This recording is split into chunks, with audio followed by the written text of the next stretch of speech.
Heat? HESH? APFSDS? Whew, my head is spinning. These are not the acronyms for food supplements, but rather tank ammo. In this video, we're diving headfirst into this complex, sophisticated, highly destructive world, learning everything there is to learn about the various shells that emerge from the tank barrel. Whether you're a devoted military enthusiast thirsting for profound insights or simply someone with a curious mind, this is your ultimate tank shell guide. Make sure to stick around to the end, because the future brings something extremely powerful. So, without further ado, let's get started. Since tanks emerged on the battlefields of the First World War, things have evolved rapidly, especially in the field of ammunition. Every type of artillery ammunition represents a remarkable achievement in engineering, meticulously tailored to excel in specific combat scenarios. But what constitutes a tank shell? The muscle behind the steel-clad beasts of the battlefield. A tank shell is not just a simple bullet, it's a profound piece of engineering designed to deliver maximum destruction in a given situation. Essentially, the shell consists of four major parts. Projectile. This is the business end of the shell, the part that actually leaves the barrel and hits the target. The projectile can explode, penetrate armor, or fulfill other specialized roles in a combat situation. We'll get into that later. Second, we have the propellant. This is the chemical mixture that gets ignited to create the explosive force that launches the projectile from the tank's cannon. Fuse, the mechanism that determines when the projectile will detonate. This can be on impact, time delayed, or even near the target. And finally, the casing. This is the metal container holding it all together, providing the shape required by the specific tank barrel. With structure explained, it's time to shed light on tank shell main features. One of the core metrics of a shell is its caliber, or the diameter of the barrel and the projectile respectively. The larger the caliber, the bigger the shell is overall. But at the same time, a bigger shell increases the potential destruction it can deliver. The cost, however, is that it will become increasingly heavier and, most of all, slower to load. Then we have velocity, the speed at which the projectile leaves the barrel. This is especially relevant when we talk about armor penetration. The higher the velocity of the projectile, the better its capability of penetrating armor is. On the downside, higher velocity also requires more propellant, which increases the size of the shell, and the casing has to withstand a significantly higher force when igniting the propellant, making it heavier overall. Last but not least, explosive type. The most common are the high explosives, or HE fillers, designed to burst and send shrapnel in all directions. But there is a wide variety of explosives for different scenarios, like incendiary ingredients that are almost impossible to extinguish, or smoke-producing compounds used to signal or hide movements. Now, with basics covered, let's tackle the nitty-gritty of different shells, their design and purpose. Tanks are one of the most versatile elements of ground warfare, and this is especially reflected in the wide variety of ammunition types they use. Let's start with the brute force approach. When all you need is as much firepower as possible onto a single target, or bust a bunker with concussive blast and deadly shrapnels, load the high explosive HE shells. These bad boys are the most common choice in every major conflict. High explosive shells can further be subdivided into two broader categories: frag and heat. The high explosive fragmentation shells, as the name suggests, are about scattering lethal fragments upon hitting a target. They are primarily used to combat soft targets and infantry. Heat, or heat explosive anti-tank ammunition, has a nasty surprise built in. Next to the boom, it delivers a molten metal hypersonic jet that burns through the thickest armor, making it ideal for tank-to-tank combat scenarios. Another popular type of HE ammo is the high-explosive squash head. HESH rounds unleash their destructiveness with a soft-nosed tip that, upon hitting the armor, spreads into a lethal disc. This instant bond with the target allows a shockwave to burst forth, milliseconds later, turning the inside of a tank into a maelstrom of deadly fragments, a process known as spalling, decimating equipment and endangering the crew within. Speaking of punching through, armor-piercing shells rule. To get an idea of what AP ammunition does, imagine a dart thrown with such force that it can punch through a steel wall. That's basically what AP shells do. But not all AP shells are created equal. They come in a variety of subtypes. First, we have the standard AP. This is not a lot of sophistication here, just a straightforward, brutal penetration, relying on mass and velocity. Then we have the armor-piercing capped, or APC for short. Think of it as an AP shell wearing a little hat, which helps protecting the penetrator tip. This vastly improves the shell's capability to actually penetrate sloped armor, as it helps direct the blow. But things are not always perfect as they seem. Due to flatter nature of the shell, it is slower and therefore less penetrative on flat armor. This is resolved by adding the so-called ballistic cap. One huge misconception about this type of shell is that the cap helps with actual process of penetration. In reality, soft cap material keeps projectile from crumbling upon impact, unleashing its full potential. Next in line is the armor-piercing composite rigid, or APCR. This is basically a denser, harder core inside the projectile. This is what actually comes closest to the dart analogy from earlier. All the force of the impact is being concentrated on a smaller, thinner projectile inside the shell, piercing with surgical precision. The downside is less shrapnel created upon impact, trading destructive force for armor penetration capabilities.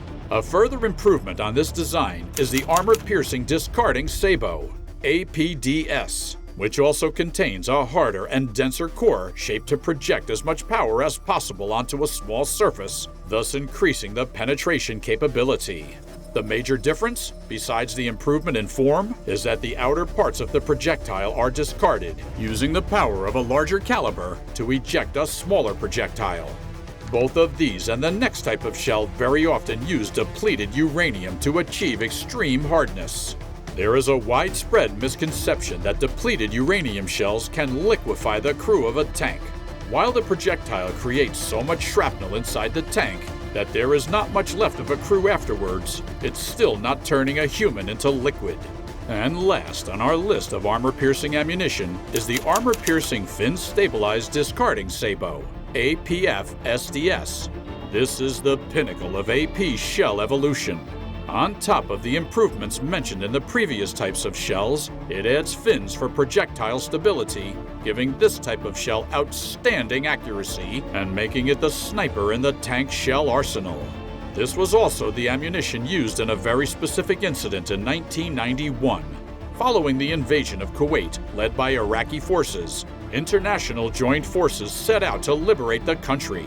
During the advance of British 1 Armored Division, a Challenger 1 tank commanded by Tim Perbick landed a deadly hit on an enemy tank at a staggering 4.7 kilometers, merely a black dot on the horizon and far beyond the supposed reach of the tank. This feat is marked as the longest tank-to-tank hit in military history. Just imagine the pride of the British people when they heard this astonishing story.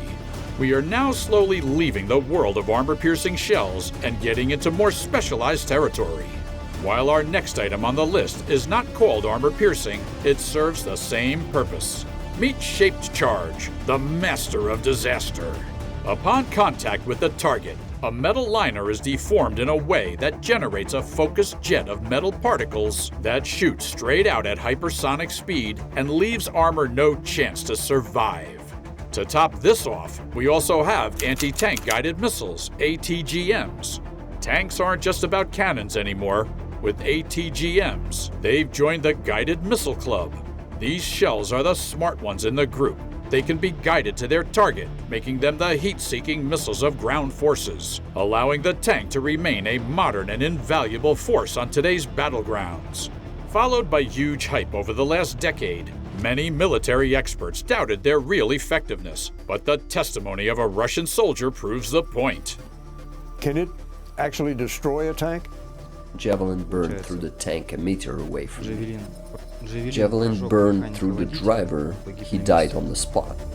But since these are all aimed at bigger targets, you might ask if there is also something for smaller targets like infantry. And yes, we have covered you here as well. Enter the canister shot. Think of a shotgun, but tank-sized. This shell is filled with small metal balls that, when fired, spread out to hit multiple targets at once. It's like throwing a fistful of marbles at very high speed. And finally, we also have non-lethal shells. The most widespread, of course, are the smoke shells. Sometimes you need a little magic to disappear, and that's where smoke shells come into play. They're the illusionists, creating a thick smoke screen to cloak your movements or signal your allies. It's not all about firepower. Sometimes the best offense is a good smoke screen. They are also great at assisting troops in their advancement or retreat. As you can see, the world of tank shells is wide and versatile. There are many more even smaller subcategories of shells that we don't have the time to cover here. If you are interested in going even deeper and touching on more shell types, let us know in the comments. Earlier in the video, we promised you an overview of future warfare, but guess what? It is happening as we speak. So let's check how advanced shells shape battlefields around the globe. So where are we today? How development of tank shells brings supremacy on modern battlefields? Let's put it this way. Tanks are here to stay and will play a vital role in future warfare. This can be witnessed especially in the latest Ukraine and Israeli conflicts. One very obvious tendency is the introduction of AI as a vital part of tank ammunition. With this addition, tanks have entered the realm of highly advanced smart munitions. These shells are not just shot and forgotten. They're tracked and guided, adjusting their flight paths in real time to strike targets with pinpoint accuracy. Imagine a shell that can navigate the battlefield, avoiding obstacles to hit a moving target behind cover. That's the power of smart munitions. We also like to think of a projectile leaving the barrel, describing what we know as a ballistic curve and then hitting a target.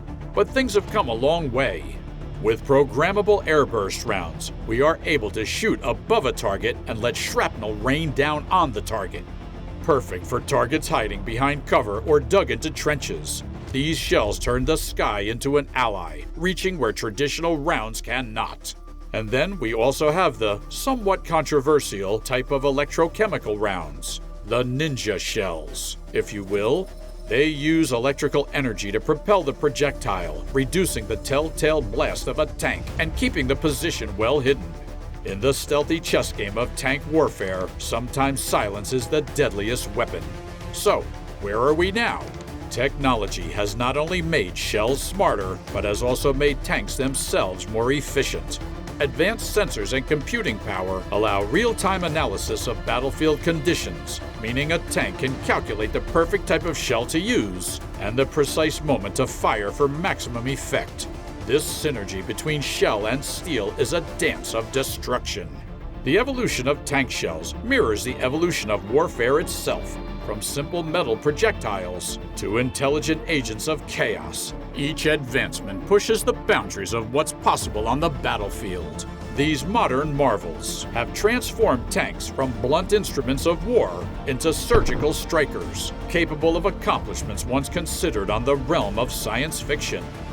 Before we close the hatch on this episode, I wanted to thank you for joining me on this explosive journey. If you've enjoyed this deep dive into the heart of armored warfare, leave your mark with a like, drop your thoughts in the comments below, and share this video with your fellow history buffs and tech enthusiasts. We'll be back soon with more related knowledge, so stay tuned.